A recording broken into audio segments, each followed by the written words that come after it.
സുഗമാദേവി സീരിയലിൻ്റെ പുതിയൊരു എപ്പിസോഡിൻ്റെ promo review വിശേഷങ്ങളിലേക്ക് എല്ലാവർക്കും സ്വാഗതം. ഒരുപാട് സസ്പെൻസുള്ള എപ്പിസോഡ് തന്നെയാണ് ഇന്നത്തെ എപ്പിസോഡ്. കാരണം നമ്മളുടെ ഋഷി മരിച്ചിട്ടില്ല. ശരിക്കും ഈ ഈസബെല്ലയും കെവിനും കൂടി ഈ നന്ദനെ ചതിക്കണതാണ്. അതാണെങ്കിൽ നന്ദന് മനസ്സിലായിട്ടുമില്ല.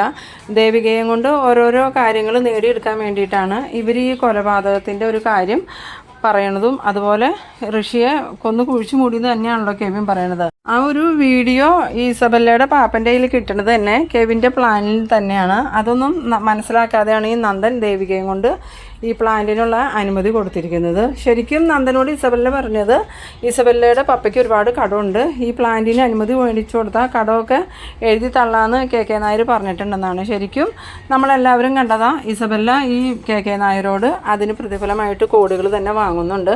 അതിൻ്റെ ട്രീറ്റാന്ന് പറഞ്ഞാണ് നന്ദന് ഇവർ ട്രീറ്റ് കൊടുക്കുന്നത്. പക്ഷേ ഇസബല്ലയുടെ മനസ്സിൽ വേറൊരു ലക്ഷ്യം കൂടി ഉണ്ട്. നന്ദനോട് ഇസബല്ലയ്ക്ക് കോളേജിൽ പഠിക്കുന്ന സമയത്ത് ഒരു ഇഷ്ടം ഉണ്ടായിരുന്നു. ആ സമയം നന്ദന് ദേവികയെ ഇഷ്ടമായതുകൊണ്ട് ഇസബല്ലയുടെ ആഗ്രഹം സാധിക്കാൻ പറ്റിയില്ല. ഇപ്പോൾ എന്തായാലും ഈ ഒരു അവസരത്തിൽ ഈ നന്ദനോട് കൂടുതൽ അടുക്കാൻ തന്നെയാണ് ഇസബല്ല തീരുമാനിച്ചിരിക്കുന്നത്. ഇതിനെല്ലാം നമ്മളുടെ കെവിൻ്റെ പൂർണ്ണ സപ്പോർട്ടും ഉണ്ട്. ഇനി വരുന്ന എപ്പിസോഡുകളിൽ നമ്മളുടെ കെവിൻ്റെയും ഇസബല്ലയുടെയും ഒരു ചതി തന്നെയാണ് കേട്ടോ പുറത്ത് വരാൻ പോകുന്നത്. എന്തായാലും ഇസബല്ലയും കെവിനും നന്ദനും കൂടി മദ്യപിച്ചിരിക്കുന്ന സമയത്ത് ദേവിക നന്ദൻ്റെ ഫോണിലേക്ക് വിളിക്കുന്നുണ്ട്. ആ സമയം നന്ദനാണെങ്കിൽ ദേവിയെ വിളിക്കണേ, ഞാൻ കോൾ എടുക്കൂലെന്ന് പറഞ്ഞ് ഫോൺ അറ്റൻഡ് ചെയ്യണില്ല.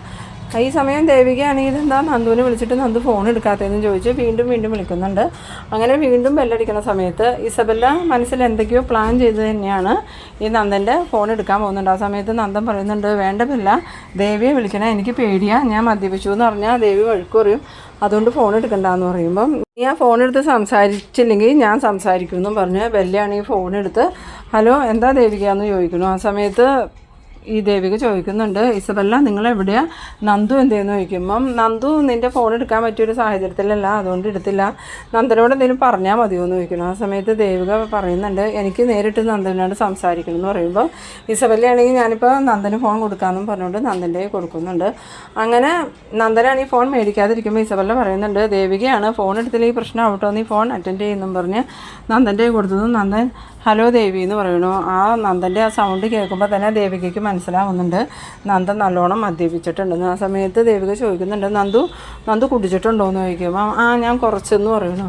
എന്താ നന്ദു ഞാൻ ഈ കേൾക്കണേ, ഒരിക്കലും നന്ദു ഇതുപോലെയൊന്നും ചെയ്യാറില്ലല്ലോ.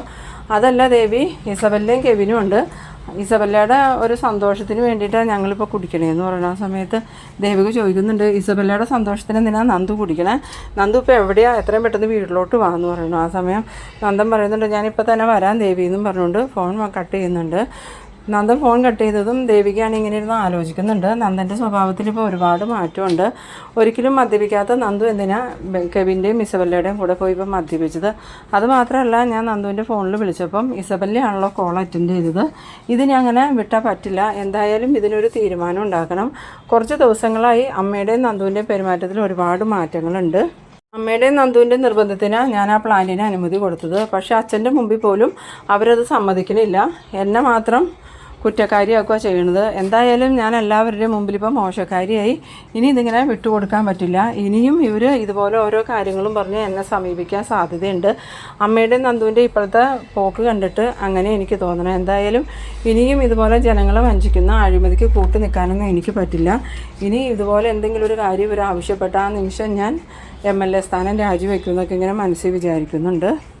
പിന്നീട് കാണിക്കുന്നത് നമ്മളുടെ പ്രഭാവതിയും സിദ്ധാർത്ഥനും ഭക്ഷണം കഴിക്കാനിരിക്കുകയാണ്. ആ സമയത്ത് പ്രഭാവതി പറയുന്നുണ്ട്, സിദ്ധു എന്തിനാ ദേവികയോട് ഇങ്ങനെ ദേഷ്യപ്പെടണേന്ന് ചോദിക്കുമ്പം പിന്നെ ദേഷ്യപ്പെടാതെ തന്നെ എന്തറിഞ്ഞിട്ട് ഈ പറയണത്, അവിടുത്തെ ജനങ്ങൾക്കൊക്കെ ബുദ്ധിമുട്ടുണ്ടാകുന്ന ഒരു പ്ലാന്റിനല്ലേ അവൾ അനുമതി കൊടുത്തത്, അവളങ്ങനെ ചെയ്യണതിന് മുമ്പ് എന്നോടൊരു വാക്ക് ചോദിച്ചു എന്ന് ചോദിക്കുമ്പം അത് ആരുടെയെങ്കിലും സമ്മർദ്ദം കൊണ്ടായിരിക്കും അങ്ങനെ ചെയ്തതെന്ന് പറയുമ്പോൾ സിദ്ധാർത്ഥൻ പറയുന്നുണ്ട്, ഞാൻ MLA ആയിരുന്ന സമയത്തും ഒരുപാട് സമ്മർദ്ദം ഉണ്ടായതാണ്, പക്ഷേ ഞാൻ ജനങ്ങളുടെ നന്മയ്ക്ക് വേണ്ടിയിട്ടാണ് നിലകൊണ്ടത്, അതുകൊണ്ട് ഇപ്പോഴും എനിക്ക് ജനങ്ങളുടെ ഇടയിൽ ഒരു വിലയും നിലയുണ്ട്.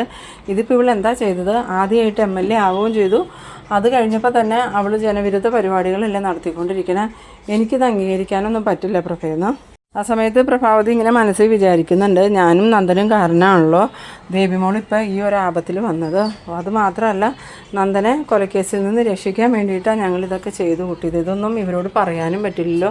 ഇനി ഈ പ്രശ്നം എങ്ങനെ പരിഹരിക്കും ഭഗവാനെ എന്നൊക്കെ ഇങ്ങനെ മനസ്സിൽ ആലോചിച്ചുകൊണ്ടിരിക്കുന്നുണ്ട്.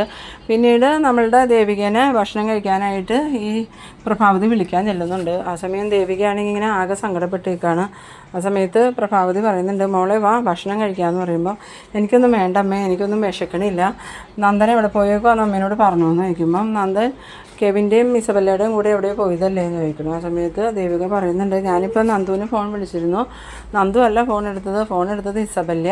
നന്ദു ആണെങ്കിൽ നല്ലോണം മദ്യപിച്ചിട്ടുണ്ടെന്ന്. ആ സമയത്ത് പ്രഭാവതി ചോദിക്കുന്നുണ്ട്, നേരാണോ, അവൻ അങ്ങനത്തെ ശീലമൊന്നും ഇല്ലാത്തതാലോ എന്ന് പറയുമ്പം, അല്ലെങ്കിലും ഇപ്പോൾ പല ശീലങ്ങളും പുതിയതായിട്ട് തുടങ്ങിയിട്ടുണ്ടല്ലോ, നന്ദുവിന് മാത്രമല്ല അമ്മയ്ക്കും പുതിയ കുറേ ശീലങ്ങളൊക്കെ ഇപ്പോൾ തുടങ്ങിയിട്ടുണ്ടല്ലോ എന്ന്. അത് കേട്ടതും പ്രഭാവതി, മോളെന്താ മോളെ ഇങ്ങനെയൊക്കെ പറയണേന്ന് ചോദിക്കുമ്പോൾ, അല്ലെങ്കിൽ പിന്നെ നിങ്ങളെല്ലാവരും കൂടെ കൂടിയല്ലേ എന്നെ ഇതുപോലെ ഒറ്റപ്പെടുത്തിയത്. ഇപ്പം ഞാൻ മാത്രം ഒറ്റ, നാട്ടിലുള്ളവരുടെയും വീട്ടിലുള്ളവരുടെയും സ്വന്തക്കാരുടെയും ഒക്കെ മുമ്പിൽ ഞാൻ ഒരു മോശപ്പെട്ടവളായി. അത് അമ്മയും നന്ദുവും കാരണമല്ലേ എനിക്കിങ്ങനെ സംഭവിച്ചത്. അപ്പോഴേ ഞാനതിൽ ഉറച്ചു നിന്നതായിരുന്നു, ഒരിക്കലും ആ പ്ലാന്റിന് അനുമതി കൊടുക്കില്ല എന്ന്. ഗിരീഷേട്ടൻ എന്നെ സ്വന്തം അനുജത്തിയെ പോലെ കണ്ടുകൊണ്ടിരുന്നത്.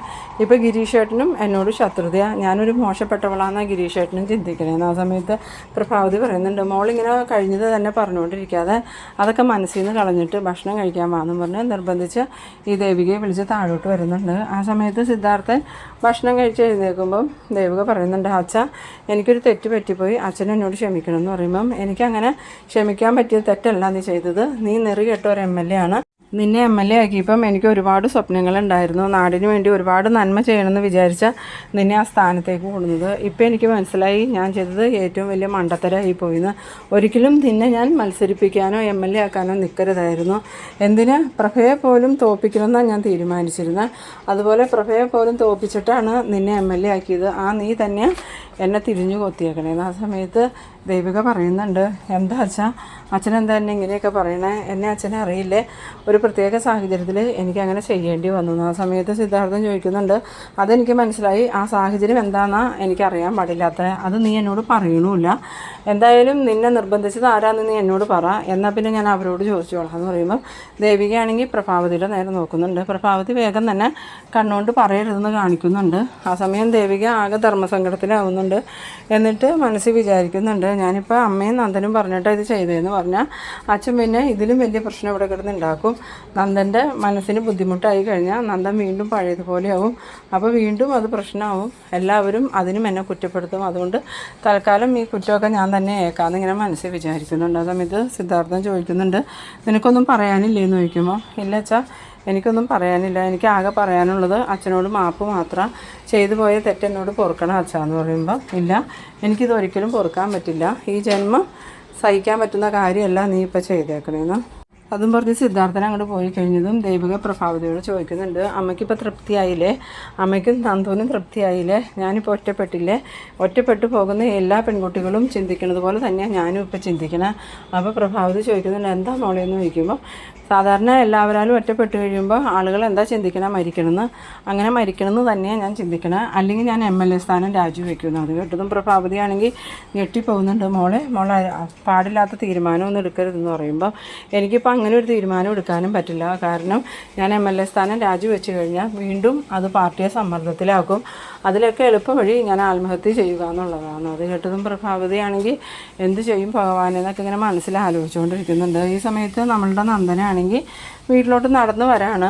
അന്നേരം പുറകിൽ നിന്നൊരു വിളി കേൾക്കുന്നുണ്ട്, നന്ദ എടാ നന്ദ എന്നും പറഞ്ഞുകൊണ്ട്.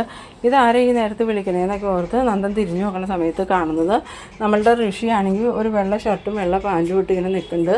ഋഷി അന്ന് ആദ്യം നന്ദന് മനസ്സിലാവണില്ല. നന്ദൻ എന്താണെന്ന് ചോദിക്കുമ്പം, നിനക്കെന്നെ മനസ്സിലായില്ലടാ, ഞാൻ ഋഷിയാ, നീ എന്നെ കൊന്നില്ലടാ എന്നൊക്കെ ഇങ്ങനെ ചോദിക്കുന്ന സമയത്ത് നന്ദനാണെങ്കിൽ ആകെ പേടിയാവുന്നുണ്ട്. അപ്പോഴാണ് നന്ദന് പെട്ടെന്ന് ഋഷിയുടെ കാര്യം ഓർമ്മ വന്നത്. അപ്പോൾ കുടിച്ച് ബോധമില്ലാത്ത രീതിയിലാണ് വന്നെങ്കിലും പെട്ടെന്ന് തന്നെ നന്ദന് പേടിയാവുന്നുണ്ട്. നന്ദൻ എന്നിട്ട് ഋഷി പിടിക്കാൻ വരുമല്ലോ എന്നോർത്ത് ഓടുന്നുണ്ട്.